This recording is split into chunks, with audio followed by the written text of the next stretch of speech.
Hello students, good morning to all of you. The students of class 9, yesterday they have already entered into our new chapter, Force and Law of Motion. But in previous chapter, you have studied about motion of an object that in a straight line. Motion of an object in straight line you have already studied in terms of its position, its velocity, its acceleration, uniform, non-uniform motion, uniform circular motion. But we have not yet discovered the cause of motion. What causes motion? Why does the speed of an object change with time? At the same time, do all motions need a cause? If so, nature of the cause. Scientists were greatly puzzled before the Galileo and Isaac Newton discovered the cause of motion. The people, the scientists, all were quite puzzled about the causes of motion. But as students, in our daily life, you have observed that effort is required. Effort is required to put a stationary body or object to move or a moving object to stop. What is that effort? So what causes that effort? That effort is the force. And what is force? What is the effect of force? You will study all these solution and answer to all questions in this chapter. Generally, you have seen when a body is at stationary, that is in a rest position, we need to push the object to move forward, or sometimes we need to pull the object while it is moving and try to stop it. Sometimes we hit somebody to make or to put a stationary body move.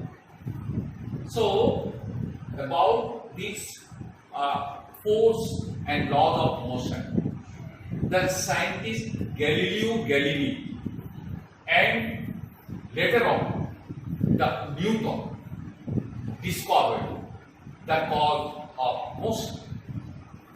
The force. What are the effect of force? Yesterday I have already explained about this, but I would like to review all these facts again. That what are the effect of force? You have seen, my dear students, sometimes we press a ball. If we press a ball, it's definitely it's in a circular body, and it is just an oval. But if we press the ball, it's a rubber ball. You have seen its shape is changed. Sometimes you have seen a spring. If we stretch it, the spring is extended, and sometimes its shape, size is changed. Therefore, these are the effect of force. Force also put a stationary body move and a moving body stop. These are the effect of force. Galileo put some. Just see, this is an inclined plane. A marble is put here. While we release the marble from this point, it goes downward. So, if this downward motion, a after reaching this point, again it start to move upward. So it's an upward motion. And how long it reached from where it is released? This marble reached to that level. It is the downward movement of the marble is due to the gravitational force, and it continuously tends to go forward till to the position from where it was released. Up to that position it rises up. And just see here, this is a inclined plane, this one is also inclined plane, but this one, if the marble is moving from this place to this, it reaches to this place, and again if the angle is reduced, gradually the angle is reducing and the marble is moving on the ground. It's a plane surface, but after moving to certain extent, ultimately the marble stops. Why? Why it stops? It stops due to certain force. And what is that force? That is the opposite force that applied on the marble, and obviously the marble come to rest. It is the frictional force. But whatever surface it was earlier, that surface can be reduced. That smoothness of the surface can be reduced by applying some greasy substance. And if any rough surface,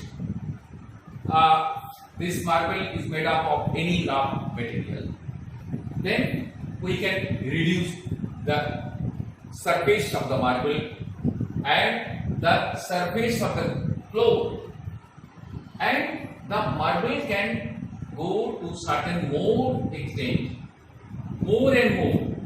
If the marble reaches here,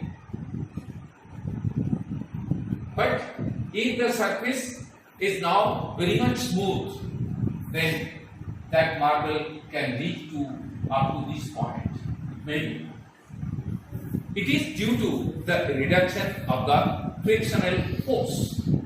So the Galileo's experiment, these are the experiments conducted by Galileo.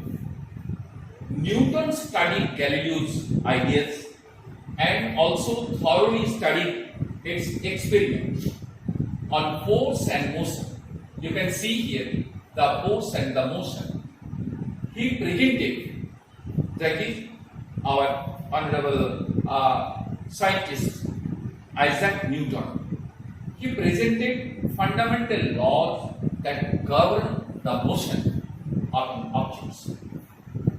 But before studying this, I again would like to tell you about the force, balanced and unbalanced force. Balanced and unbalanced force. Unbalanced force. Though I have explained about this balanced and unbalanced force, while a body is in this position, if someone pull this, and in this part also pulling someone, if the force applied from this side is F1 and from this side F2, if F1 and F2 are equal, so it is balanced force. What will happen to this body? This body will remain constant. No movement, neither towards this direction nor towards this direction.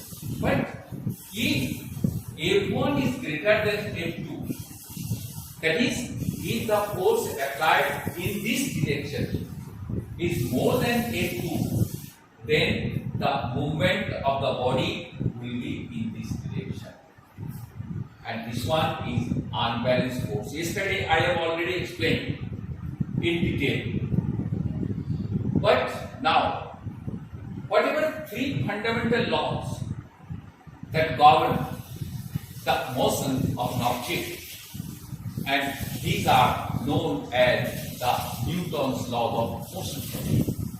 First law, second law, third law. What is the first law? States that the first law states that an object moves or an object remains in a state of rest or of uniform motion in a straight line. How long? Unless compelled to change the state of an object, applied force. So this is the first law. Again I repeat, an object remains in a state of rest or of uniform motion in a straight line unless compelled to change that state by an applied force. Example, you have seen while passengers sitting on a train or bus, and if all of a sudden the train starts or the bus starts, what happened to the passengers? The passengers lean backward. Why? It is due to the inertia of rest. The passenger, while the train or the bus was at rest or in stationary position, the passenger was also in rest. The train all of a sudden start to move, but the passenger, it wants to remain on its own position, that is on rest. But if the train start to move, the lower part of the body adjoining to the train or the bus, instantly that portion of the body start moving, but upper part of the body having tendency to remain at rest, and so the upper part of the body lean backward. But when this is called the inertia of rest, therefore the first law is also known as law of inertia. Inertia of rest, due to which the passenger having tendency to be in rest, but while the train is moving and all of a sudden while it applied brake, the passenger lean forward. Why?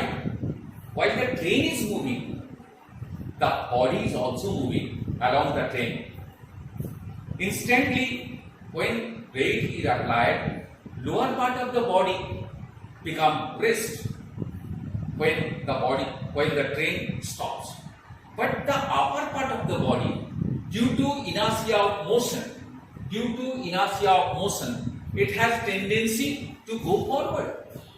And obviously, the train or the running vehicle stops, but the body lean forward, having tendency to move forward due to inertia of motion. So, the first law is also known as law of inertia.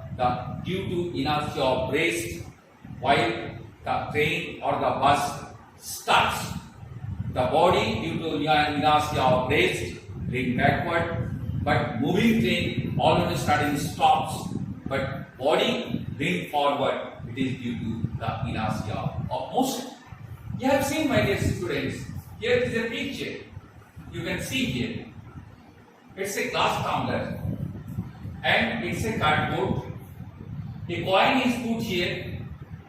If you flip the card sharply, the card will be thrown, but the coin will fall here. Why? It is due to inertia of rest. You have seen the coins of the carrom board. If you hit the coins at the bottom, it will go forward, but other coins will fall down. it is due to